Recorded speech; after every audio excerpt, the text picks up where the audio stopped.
ceritanya. Pada suatu hari terjadi bencana di sebuah daerah. Karena hujan turun deras berkepanjangan, permukaan sungai pun semakin lama semakin naik dan akhirnya terjadilah banjir besar. Ketika banjir sudah sampai ketinggian lutut orang dewasa, banyak orang sudah mulai mengungsi dari daerah tersebut. Karena takut kalau permukaan air semakin tinggi.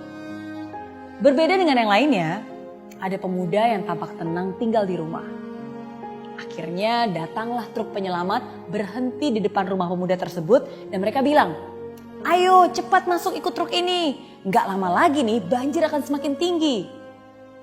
Tapi pemuda itu menjawab, "Gak apa-apa, tenang aja. Kamu terus aja menolong orang lain. Saya pasti akan diselamatkan oleh Tuhan. Saya ini kan sangat rajin berdoa." Dan setelah beberapa kali membujuk, akhirnya tidak bisa, akhirnya truk tersebut pun melanjutkan perjalanannya untuk menolong orang lain. Permukaan air makin lama semakin tinggi, sampai mencapai 1,5 meter. Pemuda tersebut masih di rumah, duduk di atas lemari. Lalu datanglah regu penolong dengan membawa perahu karet dan berhenti di depan rumah pemuda tersebut. "Ayo cepat ke sini, naik perahu karet ini, karena keadaan semakin tidak terkendali nih. Kemungkinan air akan lebih meninggi lagi. Ayo cepat sebelum terlambat."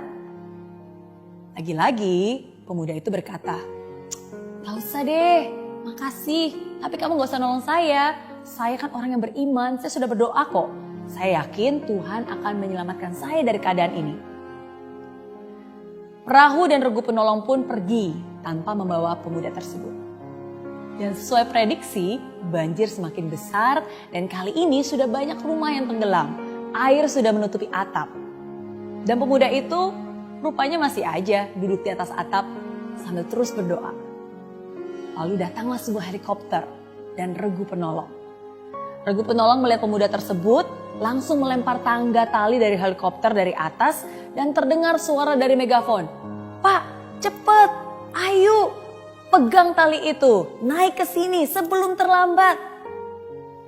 Tapi lagi-lagi pemuda itu menjawab dengan berteriak, "Gak usah khawatir, saya ini orang beriman, rajin berdoa. Tuhan pasti akan menyelamatkan saya." Begitu katanya. Dan ketinggian banjir semakin lama semakin naik dan akhirnya seluruh rumah di daerah tersebut terendam seluruhnya. Kamu mungkin bertanya, gimana ya nasib pemuda tersebut? Pemuda tersebut akhirnya mati tenggelam. Dan di alam kematian dia pun dihadapkan pada Tuhan. Nah, pemuda ini langsung protes. "Tuhan, aku sudah berdoa kepadamu, selalu ingat kepadamu. Tapi kenapa aku tidak Engkau selamatkan dari banjir itu?" Tuhan pun menjawab dengan singkat, "Aku selalu mendengar doa-doamu. Untuk itulah aku mengirimkan truk, perahu karet, dan terakhir helikopter. Tapi kenapa kamu tidak peduli? Kenapa kamu acuh?" Pemuda tersebut pun menangis. Dia merasa begitu bodoh bahwa dia tidak menyadari pertolongan itu. Tapi apa daya, semua sudah terlambat. Cerita tersebut bisa menjadi relevan dengan keadaan sekarang ini. Kadang sampai saat ini nih, masih saja ada beberapa orang yang acuh dan tidak peduli dan menganggap remeh. "Cuci tangan dong, atau setidaknya pakai hand sanitizer lah. Nggak perlu, kan ada Tuhan. Percaya aja lah hidup mati di tangan Tuhan." Ketika ada teman bilang, "Jangan salaman dulu," malah diledekin. Kok jadi orang takut amat sih? Kan ada Tuhan, gak usah takut.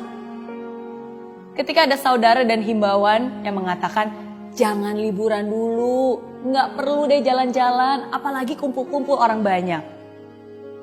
Tapi masih ada beberapa orang yang menempis dan bilang, gitu aja kok takut. Buktinya saya keluar juga gak apa-apa kok. Justru nih sekarang mumpung semua tiket hotel murah, enaknya jalan-jalan, mumpung masih muda, sehat pula. Gak apa-apa lah, ngapain juga takut, kan ada Tuhan yang menjaga. Doa saya kuat kok, kamu aja kali yang imannya kurang kuat nih. Dan akhirnya begitu dia kena virus corona, baru dia protes. "Tuhan, kenapa Engkau tidak melindungi aku? Kenapa Engkau tidak menjawab doaku?" Siapa bilang Tuhan tidak menjawab? Mungkin Tuhan sudah memberikan pertolongan lewat teman-teman yang mengingatkan, lewat informasi, lewat pengetahuan yang dibagikan. Jadi di saat-saat seperti ini, jangan jadi orang acuh dan cuek. Jadilah orang yang bijak. Dan sikap bijak kita itulah yang nantinya bukan hanya bisa menyelamatkan nyawa kita, tapi juga nyawa orang-orang yang ada di sekitar kita. Be considerate, be responsible. Hargai juga orang-orang luar biasa yang memang harus tetap bekerja demi kelangsungan hidup kita. Orang-orang luar biasa yang sekarang juga berjuang memerangi corona di garis depan. Para dokter dan tenaga medis yang bekerja pagi, siang, dan malam. Jangan menambah beban mereka dengan sikap sembrono kita. Ini bukan hanya tanggung jawab mereka saja, ini tanggung jawab kita semua. Let's hope for the best, but let's prepare for the worst. Jangan sampai sudah terkapar baru sadar. Lebih baik mencegah daripada menambah korban virus corona. Semua akan baik-baik saja kalau kita sama-sama saling menjaga.